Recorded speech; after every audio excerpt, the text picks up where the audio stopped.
I want humanity, like that I could touch that person. right, and I want what they really believe. I feel like, Yeah. like with humor, I think at the base of a lot of our humor, I think a lot of it. I mean, sometimes you're joking around, but some of your true laurels are in there. Like these are some of my, like we all have a backbone of stuff that's in there. Yeah, who you are.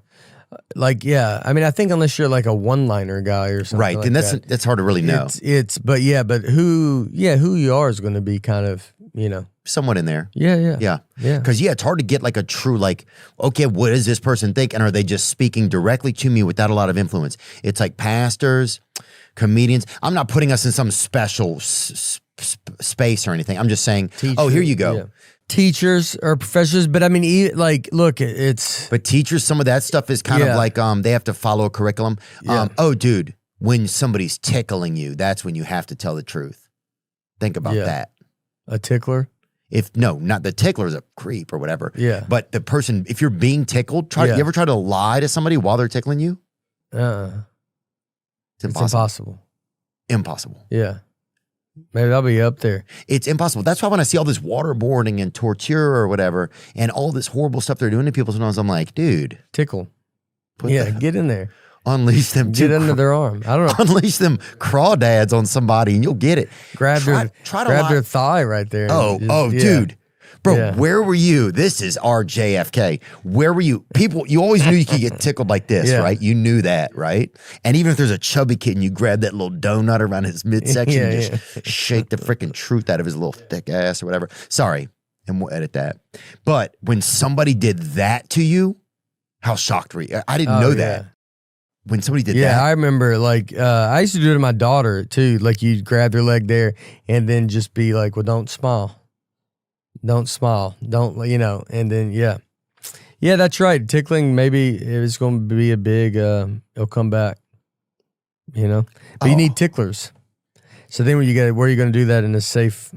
We'll probably get government issued ticklers, and those people are going to be. They're not going to try. It's not going to be. Yeah, they're not going to be trying. You're going to have to be digging into their fingers more, because you're like, dude, you're not even trying. Like you go, here, give me your hand, and then you have to do it, and then you're like, you're going to be leaning more towards it, dude. That's like, bro, that's so funny, bro. You're so funny, dude. That's like those people sometimes at work where I'm the city, I'm like a liaison to the city, and they segue around the town sometimes. Yeah. But dude, sometimes those people, like one time we were trying to get information and the lady was running from us. She couldn't get her thing to stop or whatever. So she would pass by, but you had to ask her really fast because she was going.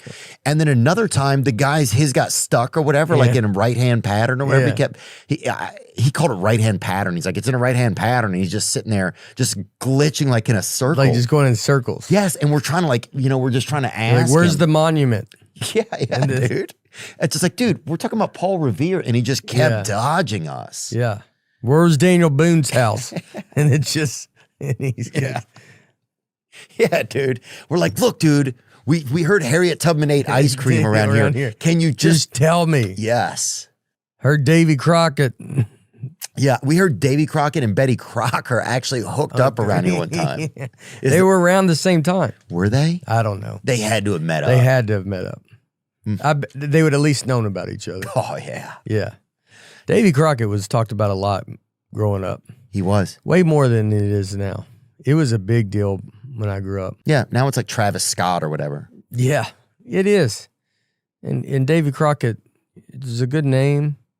I thought Davy Crockett here's what I would feel, and I'm going off nothing, but Davy Crockett was, when I was growing up, was the guy. Mm-hmm. And I think Daniel Boone came in and started a little overshadowing Davy. Mm-hmm. I remember Davy Crockett because he had the paraphernalia, he had the hat, and I think I don't know if he had a pistol or if he had a... yeah, I feel like he had a gun, like one of those old school guns. Like a 6-shooter or something? Yeah. No, like a rifle, but like... Yes, that's it. Bring him up. Let's get a gander at him because, who even knows? Davy Crockett and Betty Crocker are unrelated except for the shared last name, which isn't even the same last name. Yeah. You want to take us through Davy Crockett there, Nate? Yeah, Davy Crockett was a real 19th century American frontiersman and politician, while Betty Crocker was created in 1921 and is not a real person. So that's tough. But they were around. So she was a catfish, basically, which she probably. Yeah. Oh, yeah. That's maybe the original catfish. Betty Crocker. Yeah. He kept going, what's up with this Betty? Where's this Betty Crocker? They go, she just left. Yeah, dude. Yeah. He goes, oh, she was just here. Can you get me information just about Davy Crockett, please? Did him and Daniel Boone know each other? Crockett grew up in East Tennessee, where he gained a reputation for hunting and storytelling. So he was kind of like a comedian, I guess. Yeah. He was made a colonel in the militia of Lawrence County. He opposed many of the policies of President Andrew Jackson, where I'm from, Old Hickory, which is named after Andrew Jackson. So he was elected to Congress. I didn't even know he was a congressman. In 1836, he took part in the Texas Revolution and died at the Battle of the Alamo. That's why he was popular too, because the Alamo. Yes, the Alamo, yeah. Crockett became famous during his lifetime for larger-than-life exploits popularized by stage plays and almanacs. After his death, he continued to be credited with acts of mythical proportion. And then what about, let's go Daniel Boone. When did he slide in there and steal his shine? Daniel Boone, born in 1734, while Davy Crockett was born in 1786, 52 years apart. So Boone was already an aging frontier legend. Yeah. So probably our grandparents or great-grandparents probably heard more about Boone. They did. And then we heard about Crockett. Yep. And then maybe the truth has come out that it's like, look, we need to go pretty heavy on Boone because he was the originator. Yeah. Once that big business starts pushing Boone. I like when they're like, it's like he was born around November 2nd. Like they go, they weren't keeping stuff back then, dude. Bro, they go true. In the general area. Yeah. Yeah. Like, and then if he was like, I was born in January, and you're like, well, yeah, that's around. That counts. Yeah. That counts. Yeah, dude. He showed up in the springtime. He grew up in a Quaker farming family. He became famous for his woodcrafts, hunting, and long-range exploration deep into what was in the western frontier of British America. Huh. Pretty cool, man. Everybody was kind of an explorer. Yes. You know? Because it was, I mean, I know that, like I'm saying, those guys did great. But I bet there was a lot of guys that were like, yeah, nothing was built. Every step I took was a brand new step. Oh, yeah. You were just like a Magellan. Anybody, dude, if you got a pair of running shoes, you were a Magellan. Oh, yeah. You were Christopher Columbus. Imagine when if those. you had Hokas back then. Oh. I mean, come on. Yeah. Dude, you would be above Daniel Boone. You were sponsored by the Spanish at that point. I mean, you know what I'm saying? Like, he came up that way. Dude. That's the way you came up, and they were like, we didn't see that coming. Yeah. This guy came through. Yeah.